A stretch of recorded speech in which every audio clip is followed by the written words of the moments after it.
A estar abriendo sus Biblias en Josué, capítulo 7 nos toca hoy.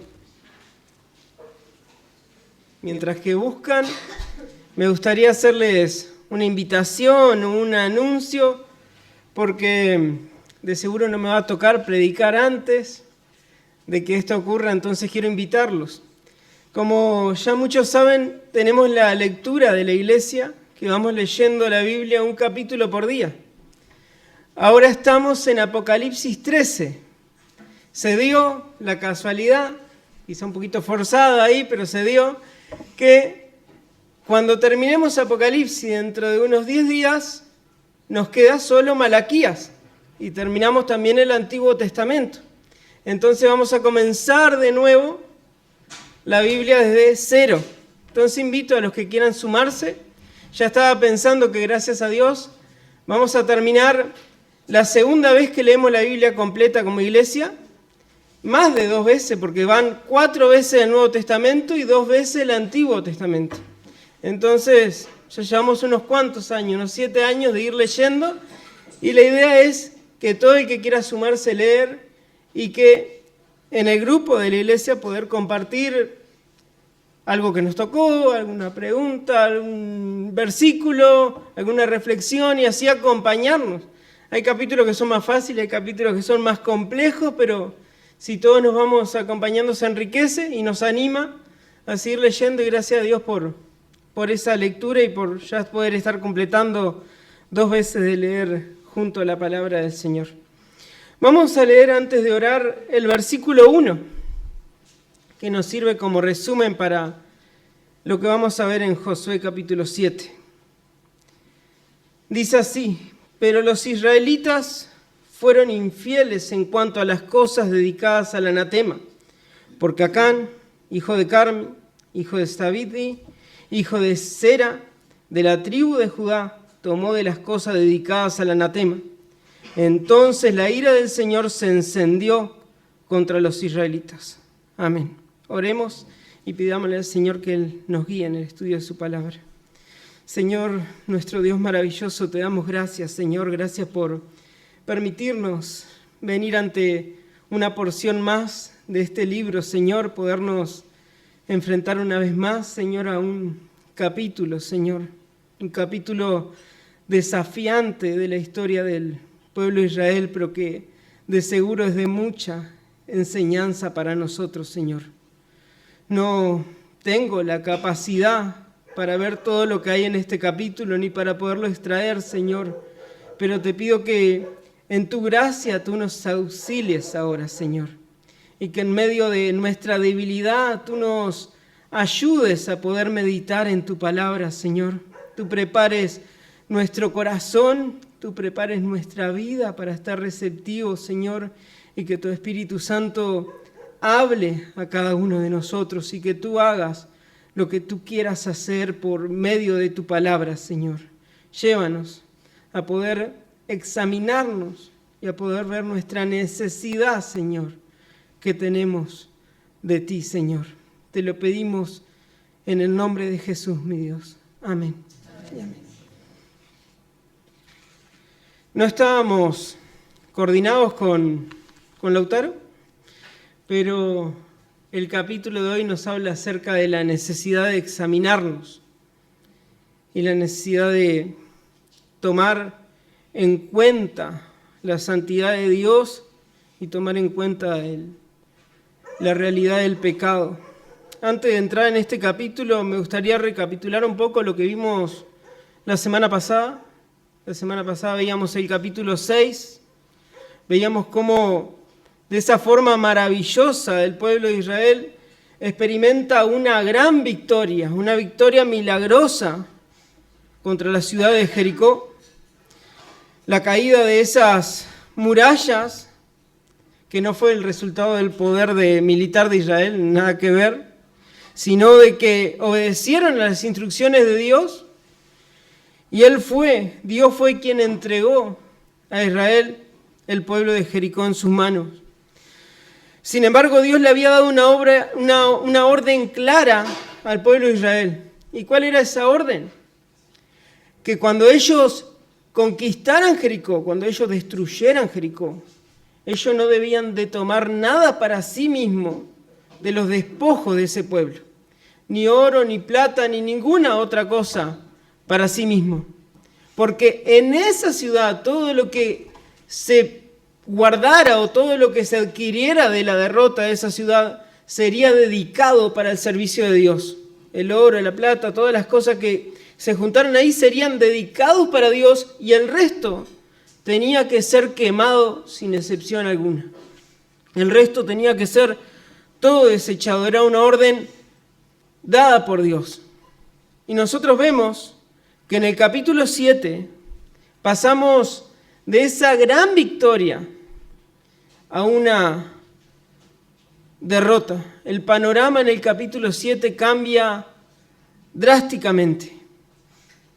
Y me gustaría ilustrar lo que nosotros vamos a ver hoy por medio de una imagen, por medio de una ilustración. Imagínense a una persona que está viajando en un barco y de repente esa persona se aburre y comienza a hacer un pequeño agujero debajo de su asiento en el barco. Y los demás pasajeros le dicen, ¿qué estás haciendo?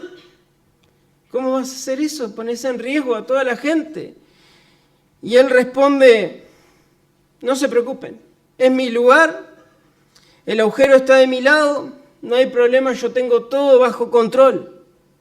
Pero aunque el agujero estaba de su lado, el agua comienza a entrar en el barco y se pone en peligro el barco y a todos los pasajeros.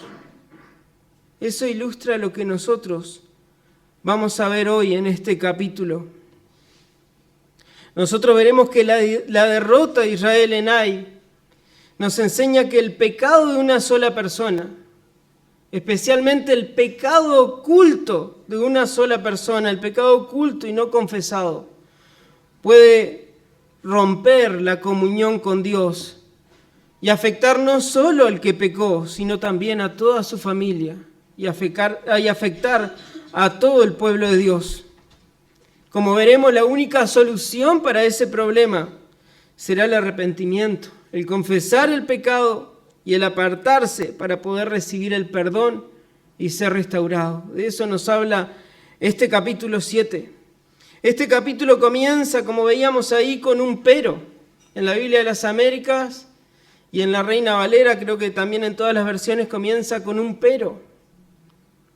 La verdad es que muchas veces hay grandes peros en las Escrituras que marcan un contraste entre la miseria humana y la intervención salvadora de Dios y la gracia de Dios. Ya desde Génesis, por ejemplo en Génesis 50:20, José le dice a sus hermanos, ustedes pensaron hacerme mal, pero Dios lo tornó en bien.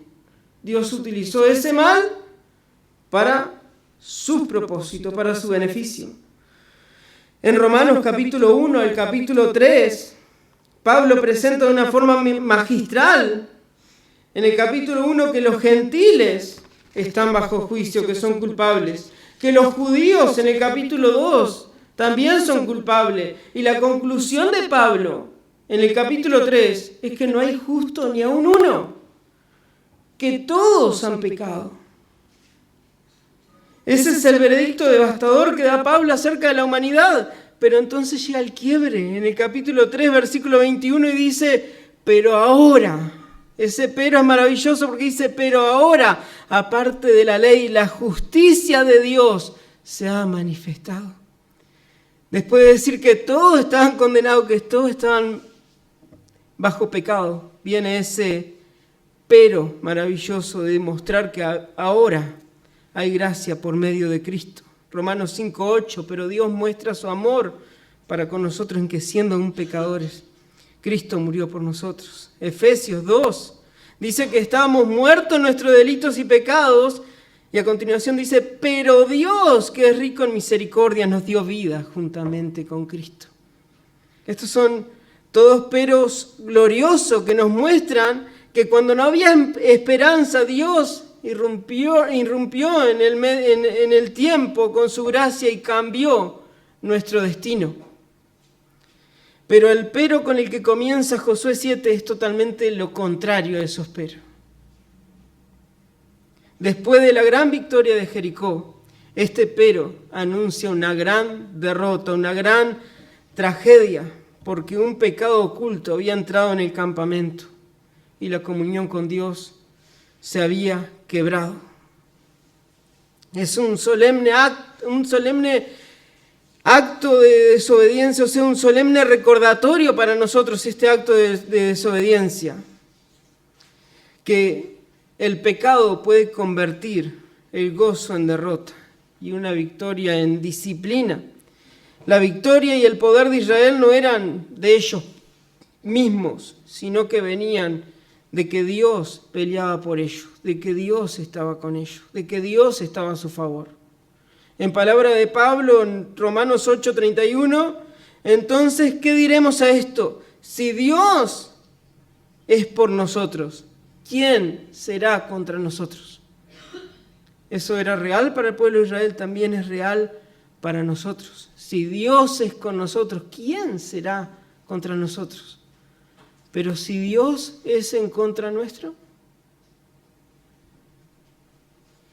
lo único que realmente necesita una persona, un cristiano, para estar bien, a fin de cuentas, es saber que Dios está con él, que Dios está a su favor.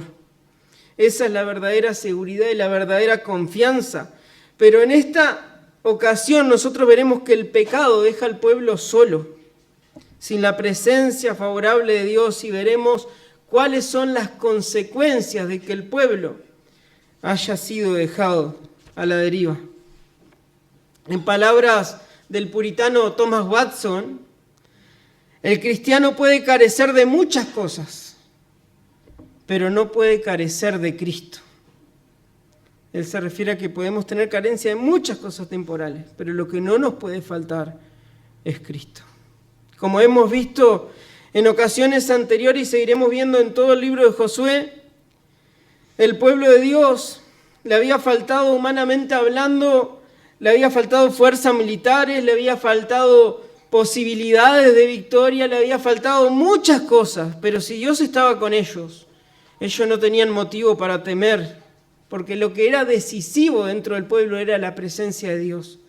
Y eso es lo que nosotros veremos aquí. Como leíamos en el versículo 1, dice, pero los israelitas fueron infieles en cuanto a las cosas dedicadas al anatema, porque Acán, hijo de Carmi, hijo de Sabdi, hijo de Sera, de la tribu de Judá, tomó de las cosas dedicadas al anatema. Entonces la ira del Señor se encendió contra los israelitas.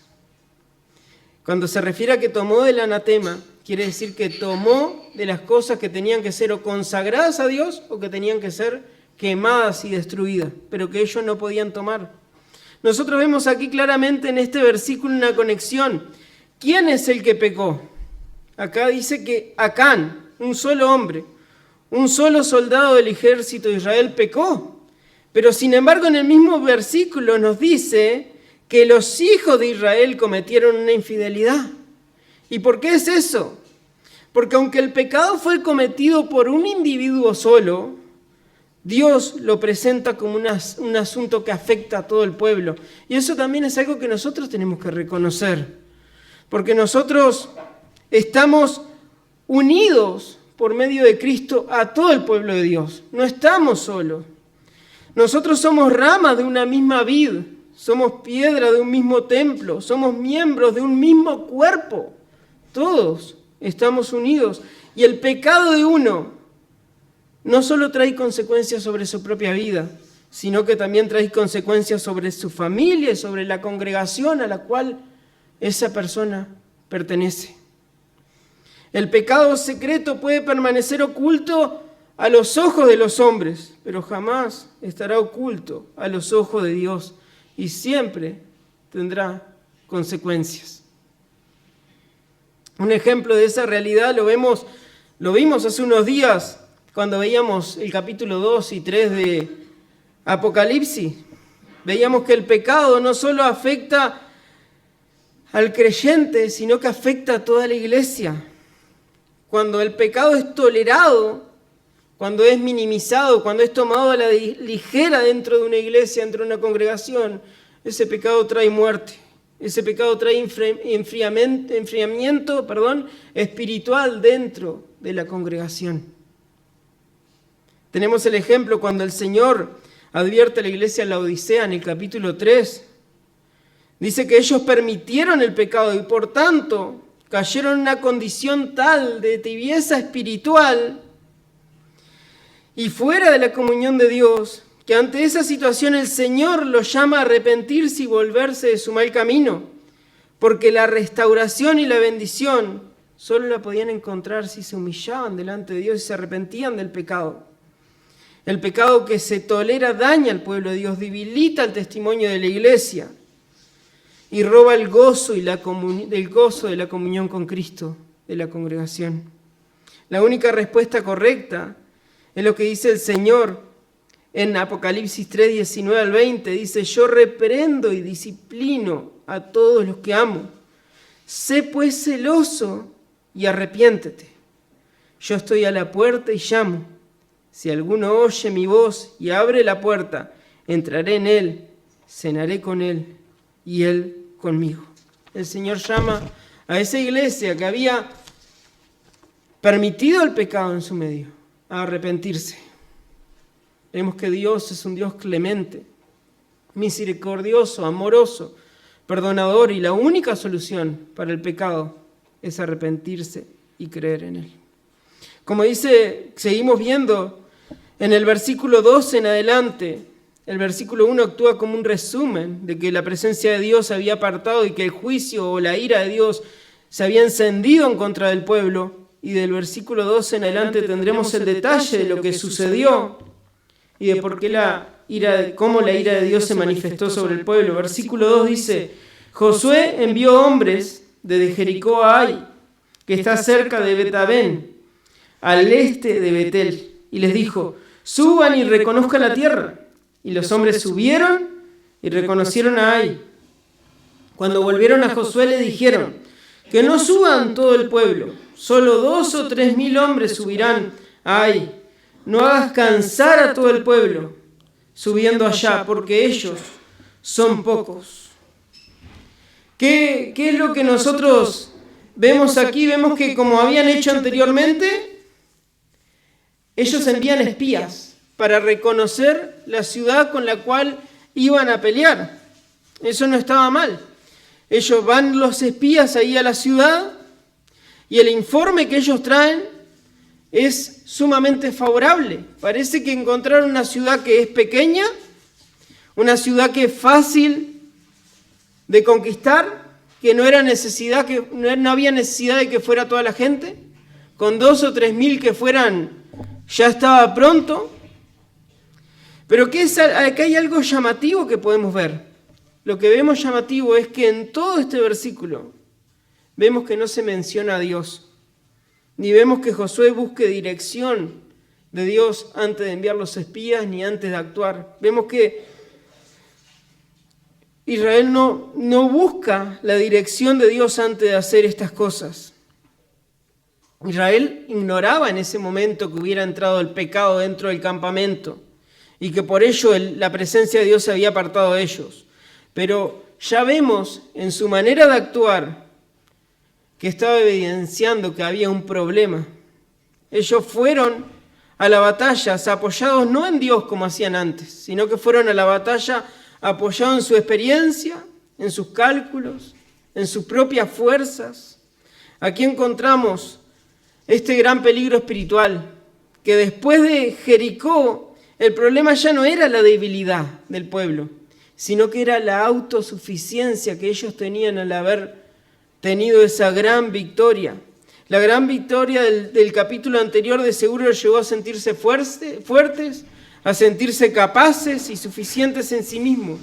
Por lo tanto, olvidaron que la victoria nunca dependió del tamaño de su ejército, ni tampoco de la pequeñez del enemigo, sino de la presencia de Dios con ellos. Y eso es lo que ellos van a descubrir en los próximos versículos. ¿Cuál es la consecuencia de haber dejado a Dios de lado, de no tomarlo en cuenta? ¿Y cuál es la consecuencia de haber pensado de esa manera? Dice en el versículo 4, así que subieron allá unos 3.000 hombres del pueblo, pero huyeron ante los hombres de Ai. Los hombres de Ai hirieron de ellos a unos 36 hombres y los persiguieron desde la puerta de Sebarim y los derrotaron en la bajada. El corazón del pueblo desfalleció y se hizo como agua. Es tremendo. O sea, ellos van pensando que era una victoria fácil y cuando se encuentran con el enemigo le dan la espalda y comienzan a huir.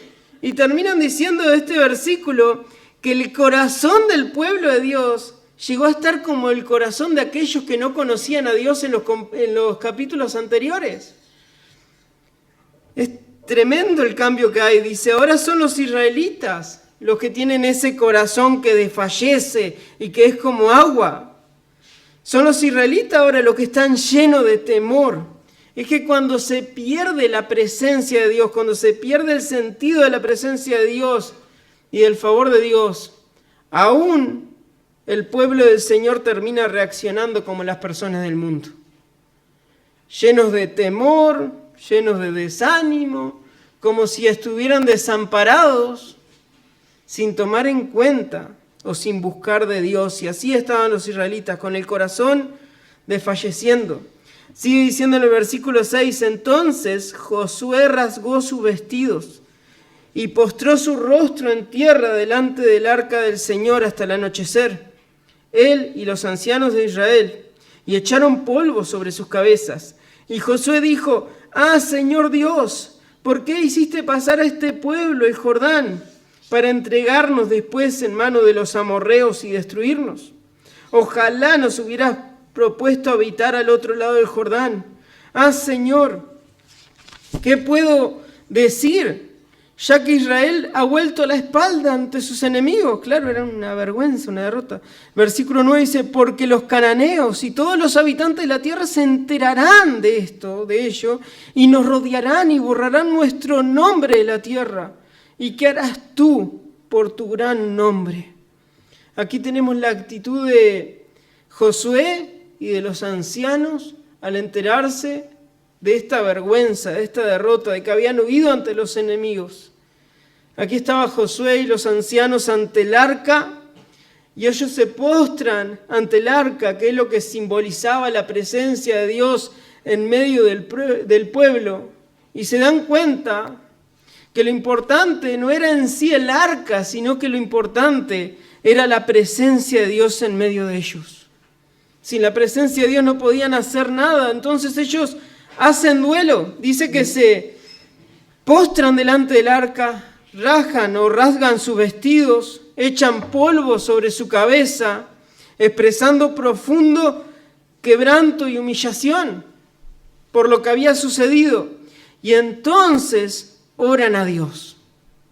Recién ahora se acuerdan de buscar de Dios.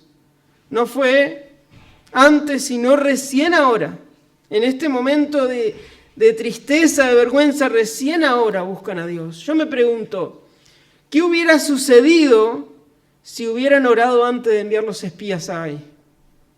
¿Qué hubiera sucedido si ellos hubieran orado antes de mandar esos 3.000 soldados? De seguro, muy posiblemente, Dios le hubiera mostrado que había pecado en el pueblo y lo hubieran podido corregir antes de tener que sufrir todo este agravio y todas esas muertes. Y esto es una buena aplicación para nosotros también hoy en día. Porque desgraciadamente muchas veces nosotros actuamos de la misma manera. Nos acordamos de orar cuando las papas queman. Nos acordamos de orar cuando ya estamos en medio de un problema o cuando ya nuestras fuerzas se agotaron y no damos más. Pero si hubiéramos orado antes, si Josué hubiera orado antes, si nosotros oráramos antes de actuar, quizá la situación sería diferente. Hay algo para rescatar, ya veíamos algo en la primera hora acerca de la oración, pero aquí, en la forma en cómo ora Josué, tenemos algunas cosas para rescatar. Josué cuestiona a Dios. Josué le pregunta a Dios y le dice, ¿Por qué hiciste pasar el Jordán para entregarnos en mano de nuestros enemigos? En su angustia, él llega a pedirle a Dios, dice, ¿por qué no nos dejaste del otro lado? Quizás podríamos haber estado ahí, podríamos haber permanecido ahí.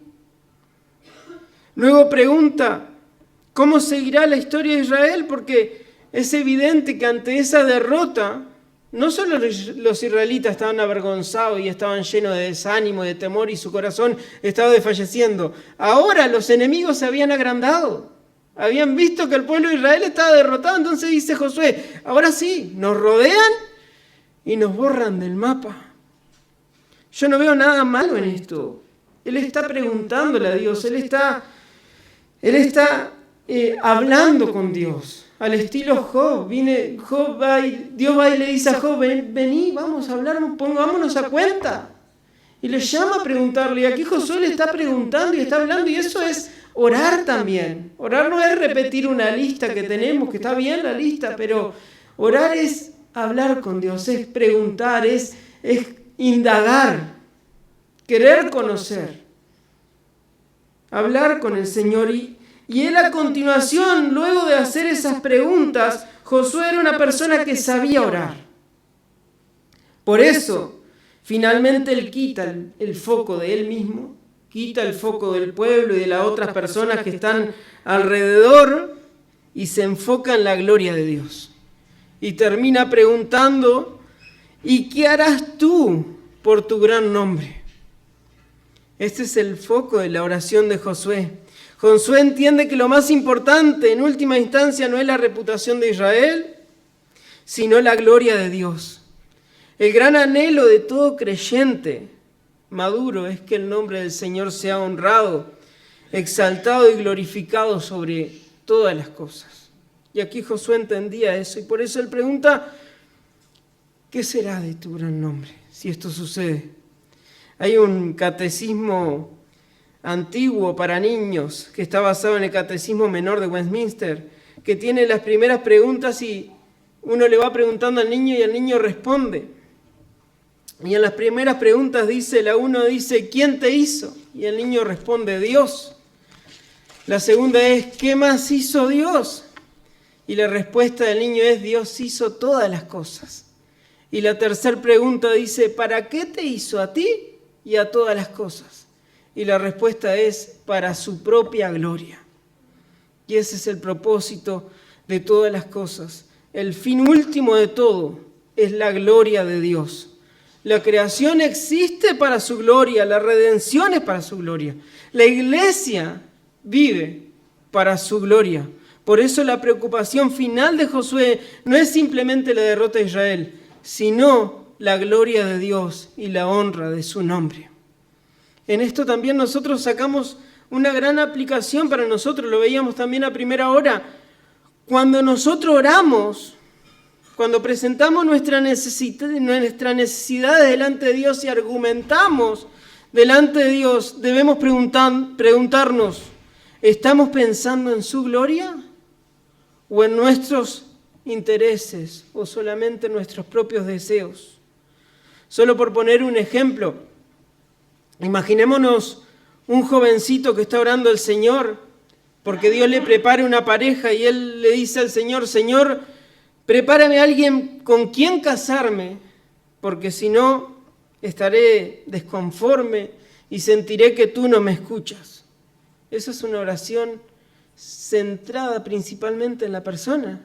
Pero qué diferente es cuando el joven ora y dice, Señor, si es tu voluntad, prepárame una esposa para que juntos podamos conocerte más, que podamos servirte mejor como un equipo y que tu nombre sea exaltado a través de nuestro matrimonio.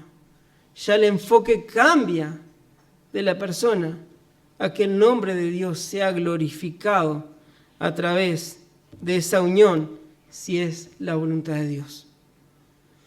Tenemos que acostumbrarnos a orar de la manera que Josué oró, buscando que el nombre de Dios sea glorificado. Sigue diciendo en el versículo 10, cuando Josué oró de esa manera, Dios le responde y le dice, y el Señor dijo a Josué, levántate.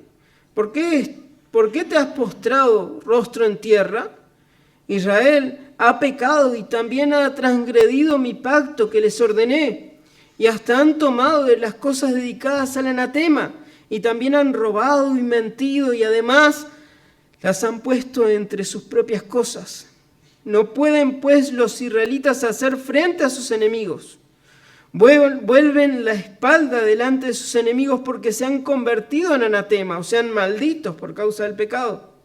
Le dice el Señor, no estaré más con ustedes a menos que destruyan las cosas dedicadas al anatema de en medio de ustedes. Dios es claro, no estaré más con ustedes hasta que ustedes traten con el pecado. Este versículo es llamativo porque la Biblia está llena de mandatos a orar, a buscar de Dios.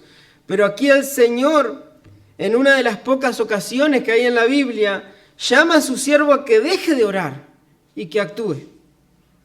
El Señor le dice a Josué, levántate, ¿por qué estás postrado sobre tu rostro?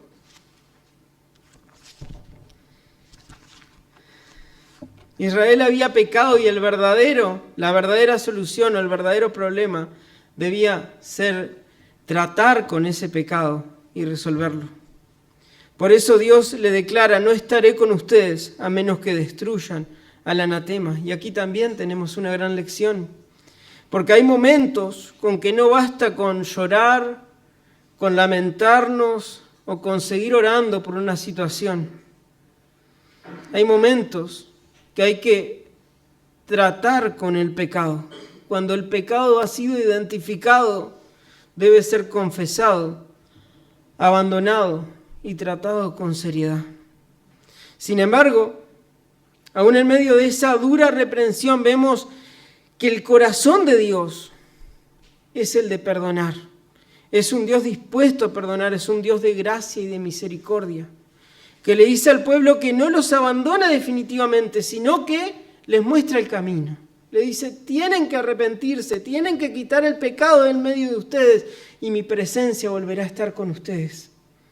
Esa era la solución.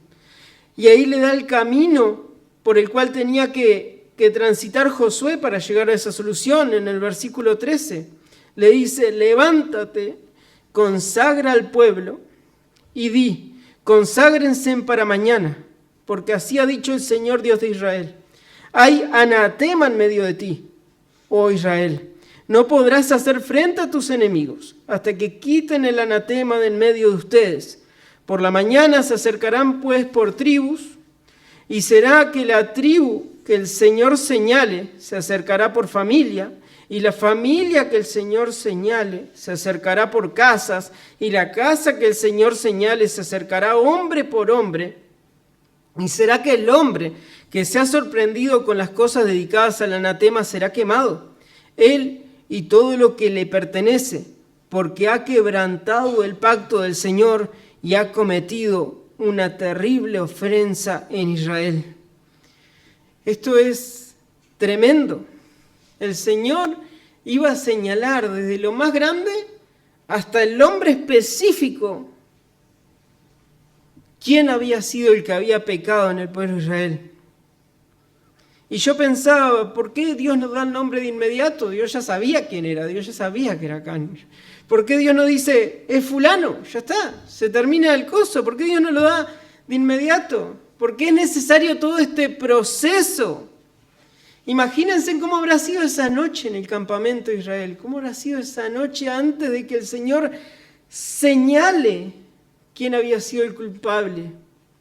Probablemente o seguramente fue una noche llena de incertidumbre, de angustias, de preguntas, pensando, ¿habré hecho algo mal? Preguntándose unos a otros si habían tomado, los padres hablándole a los hijos, diciéndole, dime hijo, ¿tomaste alguna cosa por pequeña que sea? Habían muchas cosas muy lindas ahí. ¿Tomaste algo que no le dijiste a nadie? ¿Tenés algo ahí escondido en algún lugar? Preguntándose uno a otro, examinándose. Un clima de terrible tensión y de examen interior, sin duda, recorrió todo el campamento en esa noche. Y esa imagen me llevaba a pensar en que fue muy similar a la noche en que el Maestro fue entregado, en que el Señor Jesús fue entregado. Porque cuando Él iba a ser entregado, el Señor anuncia y dice, uno de ustedes me entregará. Él no dice, fulano me entregará, uno de ustedes me entregará.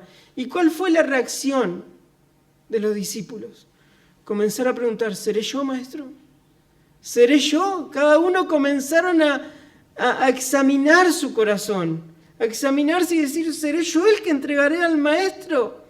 De esa misma manera estaba sucediendo en el campamento. El propósito de Dios, de seguro, era dar tiempo a la gente para que examine su corazón, para que vea si había pecado en su corazón y darle la oportunidad de sacarlo a la luz y de tratar con ese pecado. Lo que vemos en este tiempo es gracia, es la misericordia de Dios dando tiempo, es un llamado para, como dice el salmista, cuando le pide a Dios y le dice, Señor, ve si hay pecado en mí, revélamelo, muéstrame. Si hay pecado en mí, aunque me sea oculto, muéstrame ese pecado para poder estar en comunión contigo. Qué bueno que es para nosotros también tener esas instancias delante de Dios de parar y examinarnos. Pedirle a Dios que examine nuestro corazón, reflexionar, pedirle a Dios que Él nos confronte y nos lleve al arrepentimiento, a estar en comunión con Él, a cambiar lo que tengamos que cambiar, porque aquí estamos viendo el daño terrible que trae el pecado oculto y no confesado. Por eso es importante pedirle a Dios que Él nos ayude a examinarnos. Josué obedece, versículo 16, dice, Josué se levantó muy de mañana e hizo acercar a Israel por tribu, y fue designada la tribu de Judá. ¿Qué imagen esta? Iban achicando el círculo. Dice, mandó a acercar a la familia de Judá y fue designada la familia de Sera. Hizo acercar a la familia de Sera, hombre por hombre. Y Zaddi fue designado, mandó acercar su casa, hombre por hombre. Fue designado a Acán, hijo de Carmi, hijo de Zaddi, hijo de Sera, de la tribu de Judá. Aquí tenemos lo mismo que en el versículo 1, pero a la inversa. En el versículo 1 vemos desde Acán hasta sus ascendientes, y aquí vemos lo contrario. Vemos desde la tribu, luego las familias, se va reduciendo hasta hombre por hombre, hasta llegar a Acán. Esto nos muestra que para Dios no hay nada oculto y que no hay forma de esconderse o de escaparse de los ojos de Dios. Dios lo ve todo y Dios dice, es Él. Entonces Josué, versículo 19, Josué dijo a Acán, hijo mío, te ruego, da gloria al Señor, Dios de Israel, y dale alabanza. Declárame ahora lo que has hecho, no me lo ocultes. Y Acán respondió a Josué, en verdad he pecado contra el Señor, Dios de Israel, y esto es lo que he hecho. Cuando vi entre el botín un hermoso manto de Sinar y 200 siclos, aquí aclara 2,28 kilos de plata, y una barra de oro de 50 siclos de peso, los codicié y los tomé. Todo eso está escondido en la tierra dentro de mi tienda, con la plata debajo. Qué impresionante cómo Dios le indica, y aquí Josué se acerca a él y le dice a Acán, da gloria a Dios. Al decir la verdad, Acán estaría reconociendo que Dios no se había equivocado, estaría reconociendo la justicia, la omnisciencia de Dios, al demostrar que Dios estaba en lo correcto. Y aquí Acán hace eso, Acán confiesa todo. Y por eso parece una confesión genuina, porque él da una confesión con lujo de detalle. Él no se reserva nada. Él dice realmente cosa por cosa, hasta con peso, lo que él tomó y tiene escondido en su tienda. Y así luce una confesión real. Porque él no dice, sí, tomé alguna cosita y la tengo escondida por ahí. No, Él no minimiza su pecado o su responsabilidad. Él tampoco culpa a nadie. Él no culpa ni a Dios mismo. Él no le dice a Dios, me hiciste vagar por el desierto durante todos estos años, comiendo y respirando arena, y ahora que tengo la posibilidad de agarrar una cosita, como podrían decir muchos, no dice eso. Él no culpa a nadie de su familia tampoco, no culpa ni a su esposa. Podría decir, no, es que mi esposa me pide que quiere tener un vestido y yo vi este vestido que lo íbamos a quemar y dije, acá está. No, tampoco mete ninguna excusa, sino que él dice la verdad. Y dice, yo lo vi, lo codicié y lo tomé. Y él asume su total responsabilidad. Cuando nosotros nos arrepentimos delante de Dios tiene que ser así. Tiene que ser, pequé. No está la culpa ni en este, ni en aquel, está la culpa en mi pecado. Eso hace Acán. Al igual que Eva en el principio, Acán vio eso, lo codició y lo tomó. El pecado no está simplemente en ver algo, sino en detener la mirada y en desear eso que no nos pertenece, que es prohibido. Allí comienza el pecado, allí comienza la caída, cuando codiciamos. Estamos viendo los mandamientos y es quebrantar un mandamiento de Dios, la codicia. Ya desde que codiciamos, luego el pecado avanza cuando Él toma lo que no le pertenece, que es robo, y se profundiza por medio de la mentira y del engaño cuando Él lo esconde en medio de su tienda. Y incluso arrastra a su familia a la misma desobediencia. Acán reconoce su culpa. Yo creo que es una confesión sincera. Sin embargo, debemos entender algo importante, que el arrepentimiento verdadero delante de Dios nos lleva a obtener el perdón de Dios, pero el arrepentimiento no elimina las consecuencias temporales del pecado. El pecado trae consecuencias. Dios nos perdona, pero el pecado trae consecuencias. Y eso es lo que veremos en los próximos versículos. Versículo 22 en adelante. Josué envió emisario que fueron corriendo a la tienda y hallaron el manto escondido en su tienda con la plata debajo. Lo sacaron de la tienda y lo llevaron a Josué y a todos los israelitas y lo pusieron delante del Señor. Entonces Josué y todo Israel con él tomaron a Acán, hijo de Zera, y la plata, el manto, la barra de oro, sus hijos, sus hijas, sus bueyes, sus asnos, sus ovejas, su tienda, y todo lo que le pertenecía, y lo llevaron al valle de Acor. Y Josué dijo, ¿por qué nos has turbado? El Señor te turbará hoy. Porque nos has turbado, el Señor te turbará hoy. Todo Israel los apedreó y los quemó después de haberlos apedreado. Levantaron sobre él un gran montón de piedra que permanece hasta hoy. El Señor se volvió del furor de su ira. Por eso se ha llamado a aquel lugar el Valle de Acor hasta el día de hoy. Aquí vemos el juicio de Dios sobre el pecado y sobre el pecador en este caso, y cómo vemos que después de que se aplica ese juicio, el furor de Dios se vuelve y la presencia de Dios vuelve a estar con el pueblo, que es lo que veremos en el próximo capítulo, en el capítulo 8. A primera vista podemos considerar que es un juicio severo. Si Acán se arrepintió verdaderamente, ¿por qué un juicio de tal magnitud? Pero hay cosas que nosotros tenemos que pensar. Nosotros tenemos que entender que Acán le había robado a Dios, porque Dios había dicho que toda la riqueza de Jericó serían consagradas a él como primicias de las ciudades que ellos conquistarían en la tierra prometida.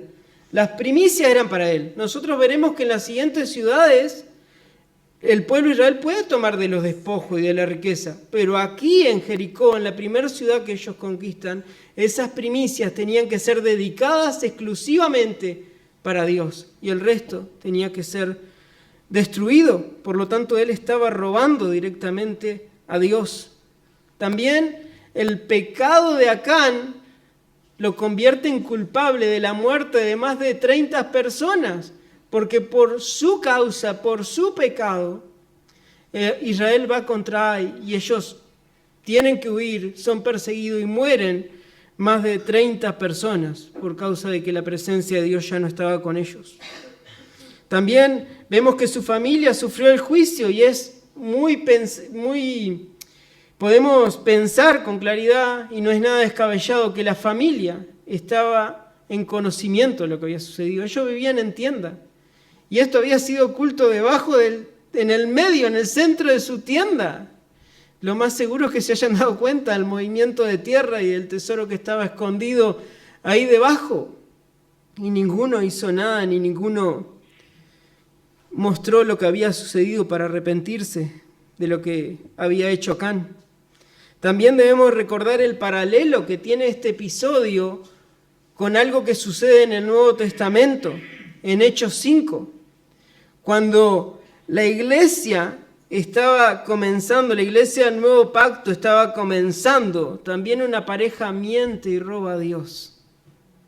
Y Dios los fulmina, los destruye y trae temor y trae reverencia ante Dios. Y aquí está pasando algo paralelo en el Antiguo Testamento. Dios le va a dar la tierra prometida. Ellos están dando los primeros pasos en la tierra prometida y de seguro este juicio sobre Acán y los suyos trajo temor y respeto por la santidad de Dios en todo el pueblo. Lo cierto es que Dios no tolera el pecado y el pecado acarrea juicio. Y el juicio por el pecado es la muerte. Acán y su familia cargaron con la consecuencia de su pecado. Y nosotros debemos de recordar y pensar que nosotros no somos mejores que Acán. También nosotros hemos pecado contra Dios. Nosotros también hemos robado en muchas ocasiones lo que pertenece a Dios, tomando del tiempo que le pertenece a Dios, tomando de los recursos que le pertenecen a Dios, atribuyéndonos a nosotros mismos la gloria que le pertenece a Dios. Gracias a Dios por el Evangelio. Gracias a Dios porque Él ha provisto un sustituto, un justo que muere en nuestro lugar para que nosotros no tengamos que morir como murió Acán y los suyos, sino que podamos ser perdonados y reconciliados con Él, que podamos nacer de nuevo y recibir una nueva vida. Nuestros pecados pueden ser borrados y su justicia acreditada a nuestro favor por medio de los sacrificios de Cristo. Ahí sí murió el justo por los injustos. Este juicio nos lleva a pensar en nuestro Señor. Cuando Acán murió, como veíamos, se levantó sobre él un montón de piedra, un memorial. Cuando se levantaba un montón de piedra era un memorial, ya lo hemos visto en otras ocasiones, y un memorial es un recordatorio permanente de algo que el pueblo no debía de olvidar. Se daba cuando habían grandes conquistas, y ahí estaba ese montón, ese memorial donde la gente lo miraba y recordaba ese hecho. Y aquí sobre Acán también se levanta un memorial, un montón de piedra, con un propósito. Ustedes imagínense ahí ese montón de piedra sobre donde Acán y su familia había sido juzgado. Imagínense cuando un padre israelita pasara por ese lugar y su hijo le preguntara: papá, ¿qué es ese montón de piedra?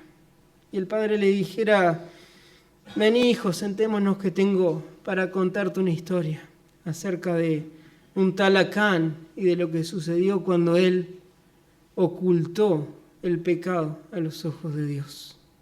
También se convirtió en un llamado para que toda persona que pasara por ese lugar se autoexaminara y se arrepintiera si había algo por lo cual estaban fallando a Dios.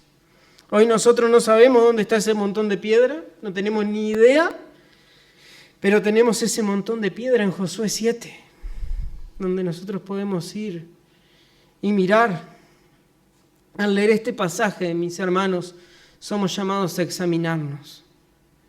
Somos llamados a reflexionar, a considerar si hay algún agujero oculto en nuestro barco por el cual el agua está entrando y a poder tomar el recaudo necesario antes de que sea tarde. Dios en su gracia nos ofrece el perdón, pero tenemos que arrepentirnos, confesarnos y apartarnos de ese pecado. Que ese montón de piedra, mis hermanos, nos lleve a mirar hacia la cruz donde nuestro Señor Jesucristo murió por nuestros pecados. Porque por medio de Él es que hoy nosotros tenemos perdón. Si nos arrepentimos y depositamos nuestra fe en Él. En Él, mis hermanos, encontramos misericordia, encontramos gracia, encontramos perdón, encontramos la fuerza necesaria para vencer cualquier pecado. No es en tal método, es en Cristo. Si hay un pecado que te está agobiando, si hay algo que no te permite ser libre, si hay algo que te está haciendo hundirte, la forma de poder lidiar con eso no es cuando arregle este agujero vengo a Cristo, no. Vení a Cristo ahora, en arrepentimiento y fe, y confía que en Él encontrarás las fuerzas, la gracia y el poder necesario para poder avanzar en tu vida espiritual con Él. Dios quiera que este capítulo nos ayude a reflexionar. Él tiene el control. En la primera hora nos habló de examinarnos, en la segunda hora también, que Dios nos ayude a poner nuestra vida delante de Él y podernos regocijar en la misericordia y la gracia que encontramos en Cristo. Te invito a que oremos y agradezcamos a Dios por su palabra. Señor amado, te damos gracias, Señor. Gracias por este memorial, Señor. Gracias por este montón de piedras que encontramos aquí en Josué 7, Señor. Gracias porque reconocemos, mi Dios, que no somos mejor para nada que Acán, Señor, ni que su familia, mi Dios. Reconocemos nuestro pecado y nuestra necesidad de ti, mi Dios. Te pedimos que tú en tu gracia nos ayudes a examinarnos, Señor, y que nos des la fuerza y la gracia para apartarnos, Señor, de todo pecado, mi Dios. Te pido que tú bendigas a cada uno de mis hermanos, Señor, a cada uno de los amigos que aún no te conocen, Señor, y que ellos puedan acudir a ti sabiendo que en ti hay perdón, Señor, sabiendo que en ti hay gracia, Señor, sabiendo que en ti hay restauración. Reconocemos que no hay nada más que el enemigo quiera que el pecado oculto dentro de la iglesia para traer muerte, desánimo, para traer enfriamiento, Señor. Pero te pedimos, Señor, que tú en tu gracia nos ayudes a arrepentirnos, a venir a ti, a arreglar las cuentas, Señor, y a saber que en ti encontramos ese perdón y esa gracia, Señor. Sé tú quien siga tratando con nuestras vidas, quien nos siga llevando a ver el pecado horrendo como tú lo ves, Señor, y que nos ayude a mirar a Cristo como nuestro glorioso y maravilloso Salvador, Señor. Te lo pedimos y te damos gracias, mi Dios, en el nombre de Jesús. Amén. Amén.